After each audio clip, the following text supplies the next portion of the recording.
Настоящая сила — не взять штангу. Настоящая сила — это терпение, упорство и твердая цель стать лучше. Пока ты новичок, ты думаешь, что тебе все по силам, что через пару месяцев железо сделает из тебя пауэрлифтера, что травмы и желание уйти из зала — выдумки, и что ты все можешь сам.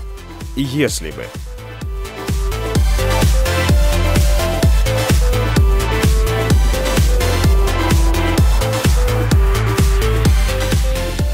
Тренажеры — это только средство. Все, что делает тебя лучше, это ты сам и твой наставник. Идеально отточенная техника, четкий ритм движений, спартанская выносливость — это результат совместной работы. Сколько бы книг ты ни прочитал, ты не сможешь составить грамотную фитнес-программу. Нужна практика.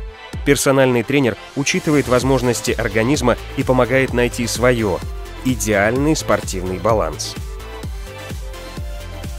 Тренировки — это всегда нелегко, но с инструктором они станут заметно приятней. Уверенность, что ты все делаешь правильно, очень важна.